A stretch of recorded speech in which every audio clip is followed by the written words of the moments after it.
Hello, welcome back to the February 2015 edition of Upper Valley Access, your monthly video magazine. This month we started it off right by sending video valentines to all the different members of the Upper Valley community. We made a really special one with the Upper Valley Junction Teen Center, which you'll see in just a moment. And then we also caught up on the current GMO battle Vermont is facing against some major corporate companies. We also got an intimate glimpse of bingo in Bright River Junction. 22, 22.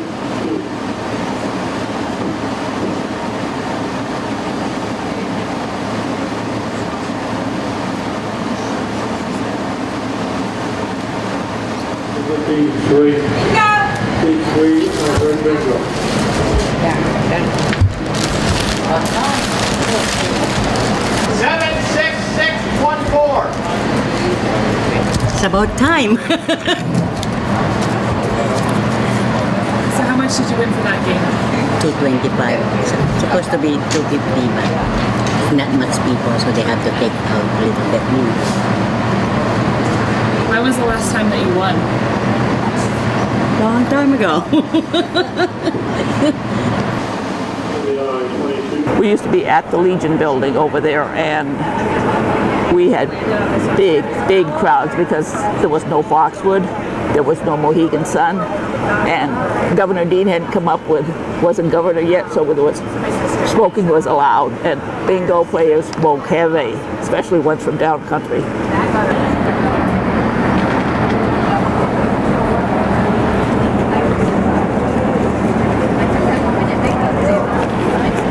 Whenever anybody says, "Can you want to go to bingo?" I'd say, "Where's my jacket?" I'm ready as soon as anybody else is. I love to play.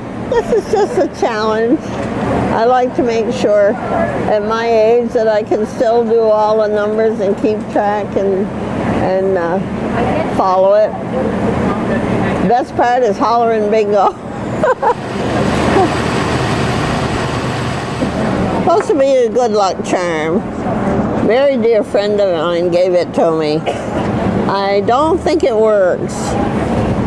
It does not work. I have a little gray one that's in my bag on my walker, but I can't find it today. There's a little gray one that goes with it. Some people have as many as a dozen little charms. Oh, you see people with a dozen little charms. They think, I don't believe in them. I don't think they work. I do a little bit of everything. I sell tickets, pull-tab tickets at the start of the day, and then once bingo starts, myself and usually one other person split the calling.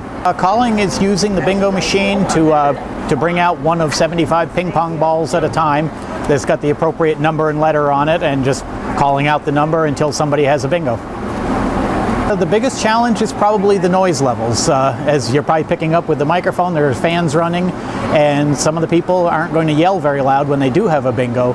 So you've got to pay attention to the crowd to see if they're raising their hands and waving around that they do have a bingo, even if you don't hear them. I'm sure everybody has, probably played bingo maybe at a fair or something like that. And it's pretty much the same thing. It's maybe a little bigger prizes at a bingo here than there is at a fair, but it's the same idea. Oh, when you see that last number and you look up and see it, your heart pounds a little. You wouldn't think so. It's a silly thing, but it's the most unpredictable game that you can ever play. You can never say, "I'm going to win." I've heard people say, "Oh, we wouldn't eat this week if I didn't win at bingo." You can't do that. You can't tell. And people say, "Oh, you win all the time," and I say, "Yes, but I buy my cards same place you do."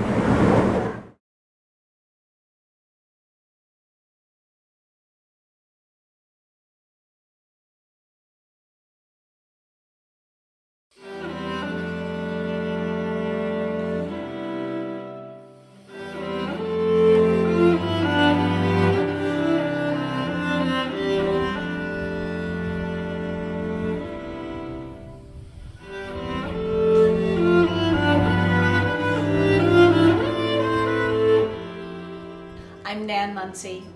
I am a volunteer at the Shaker Museum, the Enfield Shaker Museum. I'm on the board of directors and I'm the chair of the education committee. And 4 years ago, we decided to do this event. Our education committee did. We decided that we needed an event in the winter that really encouraged people to get outdoors, get some exercise, have a good time, and enjoy the museum and the grounds that we have here. And so we started it 4 years ago, and each year it's gotten to be a bigger event, and we've added more things, and we've had more fun. Hi, I'm Penny the Penguin, and I'm the official mascot for the Enfield Shaker Museum Snowshoe-a-thon and Snowshoe Festival. It's a fantastic day, full of snowshoeing up the mountain. There are several trails of varying lengths. And then of course inside we can warm you up with chili, macaroni and cheese, cookies. We also have a raffle that's happening, over 25 gifts that have been donated by local artisans and businesses. Buy raffle tickets and you can take home a fantastic prize. We've been very lucky this year and the past couple of years with having LL Bean, who is one of our helpers with this event. They're here offering snowshoe clinics and giving advice. We also have Seal Cove Journeys, the dog sledders, giving people dog sled rides. And we have Richard Vincent with his Belgian draft horses, giving people sleigh rides. So besides the snowshoeing, which today is, oh my gosh, it's cold. It's really wintry, cold day, but we've had lots and lots and lots of families coming out. One little boy must have been 2 years old, wearing snowshoes. I just loved it. I really like this event because it gets families out. And I think it's important for families to have something to do in the wintertime that's outside. And so that's one of the reasons I like it. Also, it introduces people to parts of the Shaker Museum that they might not see, which is the trails. The first part of the trails are ours, the rest of them are Fish and Game owned trails, but we run them for this event. Today, I've watched several children going through the museum doing Shaker Quest, which is a museum tour for children. So that's been fun to see. And it's always great to have the volunteers that we have. Every year we have just a consistent group of people that have worked hard to make chili, to lead people up the hill, to snowshoe with them, to clean up, to wash dishes, to register people. It's been great. So it's a wonderful event to bring all kinds of people together. And just a lot of family fun. And of course you get to see me.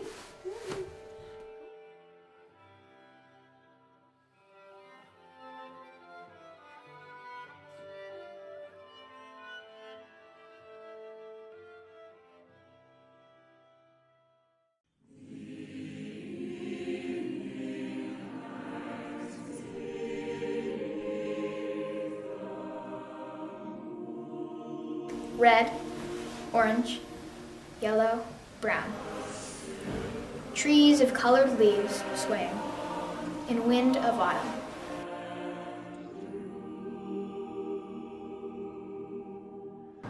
Winter is icy. Drifts cover the frozen ground. Snowflakes falling down.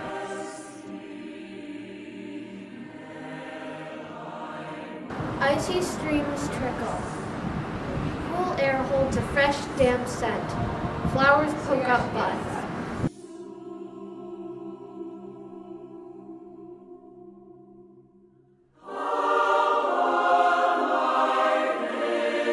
Rolling. Action. Red, orange. Okay, start.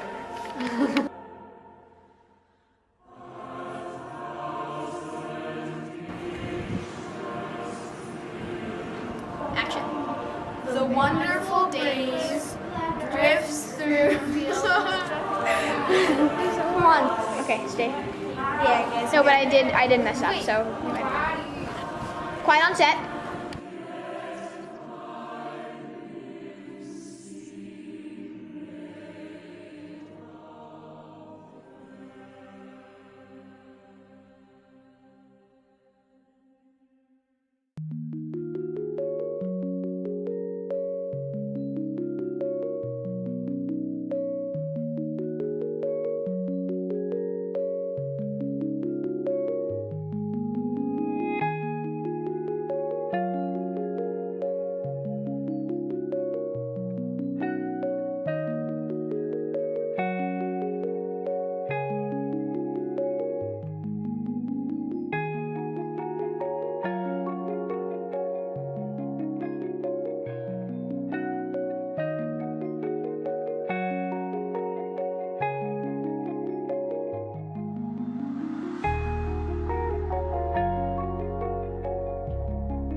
We are at Eastwood Animal Clinic with Dr. Bruce Legale, who has been in business for 17 years.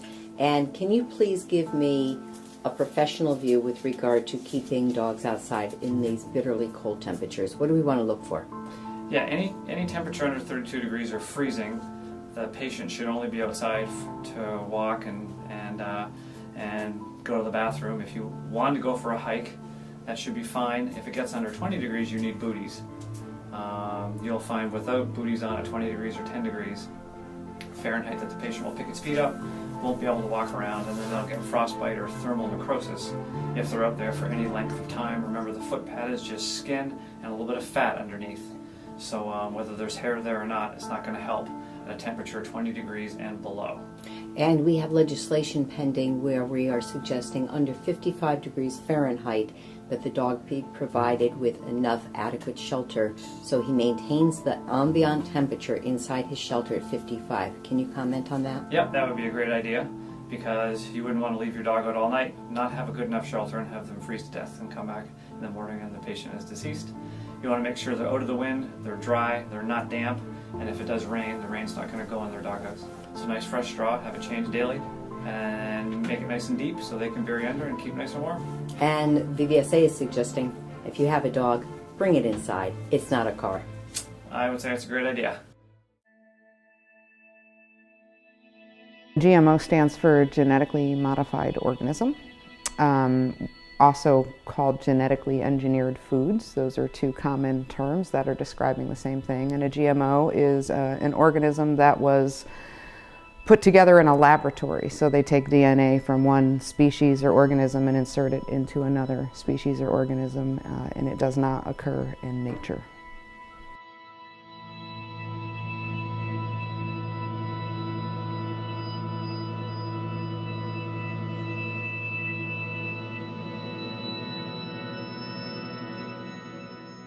My biggest concern about GMOs are the environmental implications associated with GMOs. First of all, I don't think we need them. So from a social and geopolitical standpoint, we don't need them to feed the world. We need to take better care of our soil and invest into the kinds of agriculture that sustain agriculture for future generations.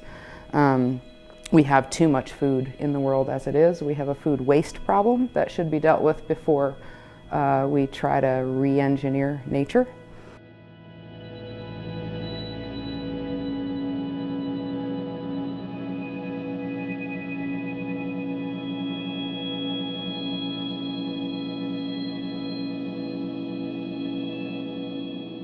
The labeling question is not are GMOs bad or GMOs good question, it's a should they be labeled question. Do we have the right to know whether we're eating a food that's been genetically engineered in a laboratory or one that has been bred naturally through traditional breeding methods like we've been doing for hundreds and thousands of years.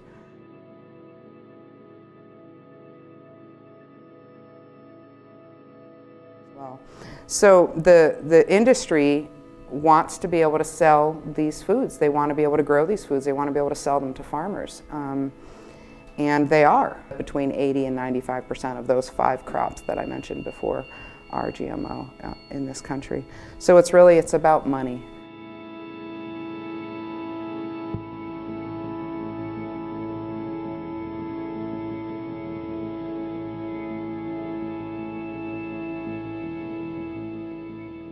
We are engaged in a full-on David and Goliath style food fight. Vermont against some of the largest food corporations in the world. They say that our law is unconstitutional, that it violates free speech, meaning that it compels them to say something about their products that they don't want to say.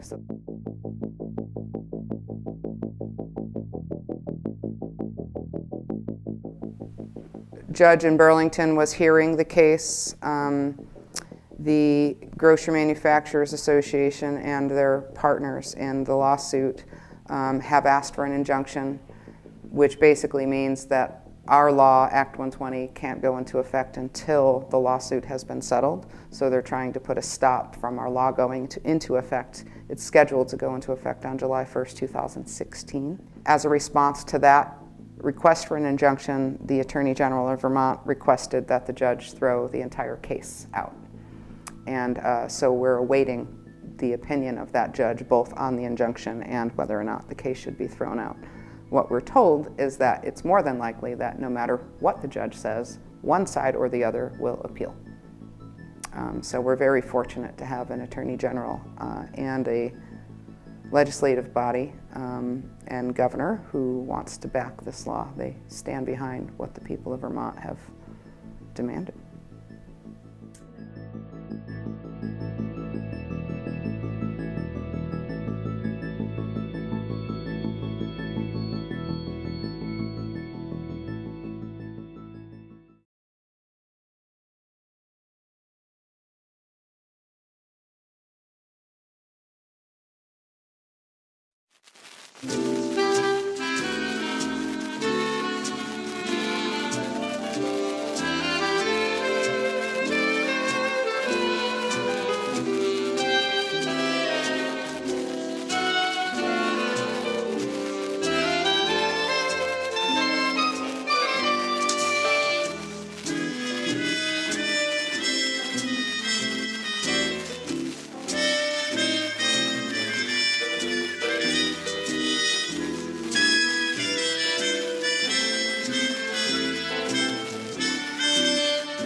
You know what they say, life is like a box of chocolates. You never know what you're gonna get. I'm allergic to chocolate.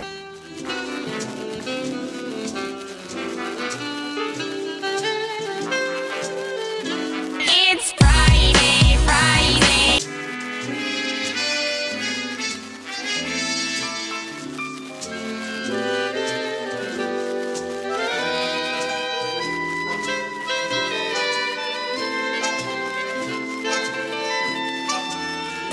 Happy Valentine's Day from the Junction Teen Center.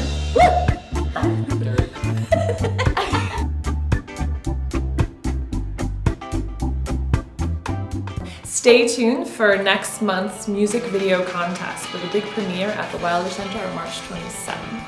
And if you're interested in getting involved with CATV, making a video, using our studio, any of the above, or if you have an idea, just give us a call at 802-295-6688 or come visit us at the Tip Top Building in White River Junction. Very nice. So come on down.